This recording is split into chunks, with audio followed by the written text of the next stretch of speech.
আসসালামু আলাইকুম। Welcome back to my channel. চট্টগ্রামের ট্রেডিশনাল এবং খুব জনপ্রিয় একটা রেসিপি মেজবানি গরুর মাংস।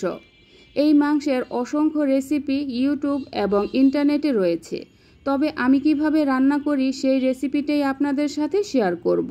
সামনে যেহেতু কুরবানি ঈদ আসছে, তাই এই ঈদে মেজবানি মাংসের এই রেসিপিটা ট্রাই করতে পারেন। আশা করি আমার আজকের রেসিপিটাও আপনাদের কাছে ভালো লাগবে। তাহলে চলুন দেখে নেই মেজবানি গরুর মাংস রান্নার পুরো প্রস্তুত প্রণালী। এর জন্য এখানে আমি 2 কেজি গরুর মাংস নিয়েছি। মাংসগুলো রেগুলার সাইজে কেটে তারপর ভালো করে ধুয়ে পানিটা ঝরা দিয়ে নিয়েছি। আর আমি যেই হাঁড়িতে রান্না করব ওই হাঁড়িতেই সবগুলো মাংস নিয়ে নিয়েছি। আর আমি এখানে হাড় চর্বি সহ মাংস নিয়েছি। প্রথমে দিয়ে দিচ্ছি 1/3 কাপ আদা রসুনের পেস্ট। পেঁয়াজ কুচি দিয়ে দিচ্ছি 2 কাপ। আমি 1 কাপ দিয়েছি, আরও 1 কাপ দিয়ে দেব। হাফ কাপ দিয়ে দিচ্ছি পেঁয়াজের বেরেস্তা। 2 টেবিল চামচ দিয়ে দিচ্ছি লাল মরিচের গুঁড়া। 1 টেবিল চামচ দিয়ে দিচ্ছি ধনিয়ার গুঁড়া। ভাজা জিরার গুঁড়া দিয়ে দিচ্ছি 1 টেবিল চামচ। 1 চা চামচ দিয়ে দিচ্ছি হলুদের গুঁড়া। 3 টুকরো দিয়ে দিচ্ছি দারচিনি, 2টা বড় এলাচ, 7-8টার মতো ছোট এলাচ, 5-6টার মতো দিয়ে দিচ্ছি লং, 1 চা চামচ দিয়ে দিচ্ছি আস্ত গোলমরিচ, আর একটা জয়ত্রী আমি হাত দিয়ে একটু ভেঙে দিয়েছি। আপনারা ইচ্ছে করলে জয়ত্রীর গুঁড়ো দিয়ে নিতে পারেন। তারপর দিয়ে দিচ্ছি 3টা তেজপাতা। আমি তেজপাতাটা মাঝখানে চিড়ে দিয়েছি। আমি এখানে 7-8টার মতো কাবাব চিনি দিয়েছি। ভিডিওটা কেটে গেছে, এজন্য দুঃখিত। আপনারা কাবাব চিনিটা দিয়ে নেবেন। তারপর দিয়ে দিচ্ছি 1 কাপ টক দই। এখানে কিন্তু অবশ্যই টক দইটা দিতে হবে। তারপর দিয়ে দিচ্ছি 1 কাপ সরিষার তেল। আর মেজবানি মাংস কিন্তু সরিষার তেল দিয়েই রান্না করতে হবে। তারপর দিয়ে দিচ্ছি 2 টেবিল চামচ লবণ। 2 কেজি মাংসের জন্য 2 টেবিল চামচ লবণই পারফেক্ট, তবে গ্রেভির উপর নির্ভর করবে। যদি গ্রেভিটা বেশি হয় তাহলে কিন্তু লবণ আর একটু লাগতে পারে। এখন আমি মাংস মশলার সাথে খুব ভালো করে মেখে নেব। আর এই কাজটা কিন্তু হাত দিয়েই করে নিতে হবে। আমি মাংসগুলো খুব ভালো করে মেখে নিয়েছি। এখন একটা ঢাকনা দিয়ে ঢেকে 20 থেকে 25 মিনিটের মতো রেস্টে রেখে দেব। এইভাবে করে ম্যারিনেট করে রেখে দিলে মাংসের ভেতরে মশলাটা ভালোভাবে ঢুকবে। এখন আমি একটা স্পেশাল মশলা বানিয়ে নেব। এর জন্য নিয়ে নিচ্ছি 1 টেবিল চামচ পোস্তদানা, আর 1 টেবিল চামচ দিয়ে দিচ্ছি মৌরি বা সফট জিরা। একটা জয়ফলের 3 ভাগের 1 ভাগ দিয়ে দিচ্ছি। সাদা গোলমরিচ দিয়ে দিচ্ছি 1 চা চামচ। আর 1 চা চামচ দিয়ে দিচ্ছি হলুদ সরিষা। এখানে কিন্তু কালো সরিষা দেওয়া যাবে না, তাহলে তিতা হয়ে যাবে। তারপর দিয়ে দিচ্ছি 2 টেবিল চামচ চীনাবাদাম। এখন আমি সব কিছু একসাথে খুব ভালো করে ব্লেন্ড করে নেব। আপনারা ইচ্ছে করলে পাটায়ও বেটে নিতে পারেন। আমি সব কিছু ব্লেন্ড করে নিয়েছি। এখন একটা সাইডে রেখে দেব। আর এদিকে আমি মাংসগুলো 25 মিনিটের মতো ম্যারিনেট করে রেখে দিয়েছিলাম। আপনাদের হাতে যদি সময় বেশি থাকে তাহলে 1 থেকে 1.5 ঘন্টাও ম্যারিনেট করে রেখে দিতে পারেন। এই মাংসটা যতক্ষণ সময় নিয়ে ম্যারিনেট করে রাখবেন, এটা খেতে ততটাই টেস্টি হবে। এখন আমি চুলার জালটা ধরিয়ে দিয়েছি। এখন দিয়ে দিচ্ছি 10-12টার মতো আস্ত কাঁচামরিচ। আর দেখুন, মাংসগুলো ম্যারিনেট করে রাখার পর কিন্তু মাংস থেকে অনেকটাই পানি উঠেছে। এখন আমি হাই হিটে 10 মিনিটের মতো জাল করে নেব।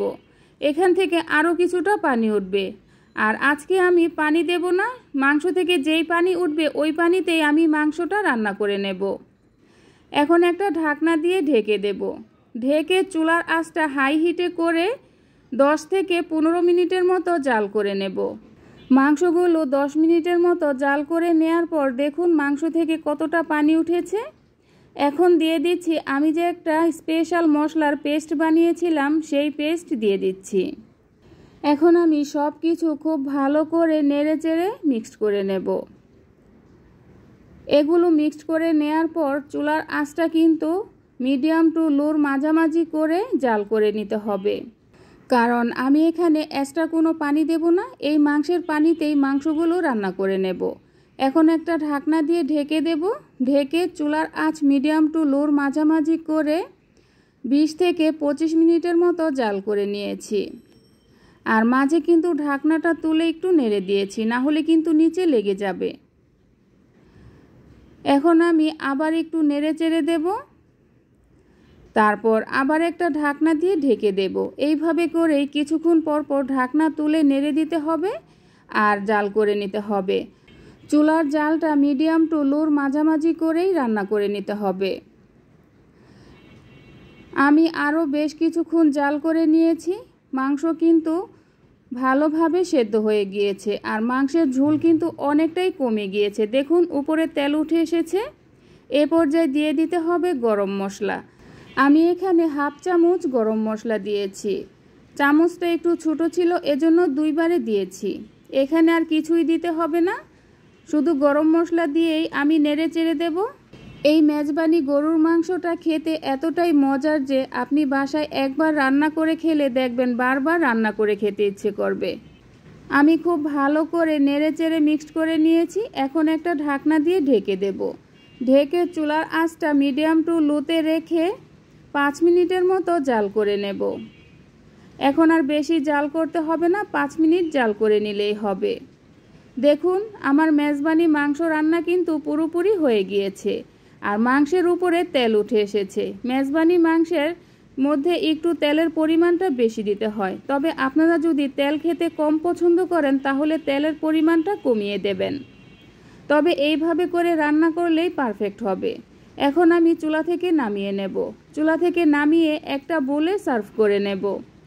এই তো হয়ে গেল ঈদ স্পেশাল চট্টগ্রামের ঐতিহ্যবাহী মেজবানি গরুর মাংস। এটা রান্না করা কতটা সহজ তা আপনারা দেখেই তো বুঝতে পেরেছেন। এইভাবে যদি মেজবানি গরুর মাংস রান্না করেন তাহলে দেখবেন খেতে অসম্ভব মজার হবে।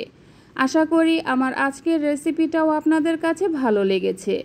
আর যদি ভালো লেগে থাকে তাহলে অবশ্যই আমার চ্যানেলটাকে সাবস্ক্রাইব করবেন আর বন্ধুবান্ধব আত্মীয় স্বজনদের সাথে শেয়ার করবেন।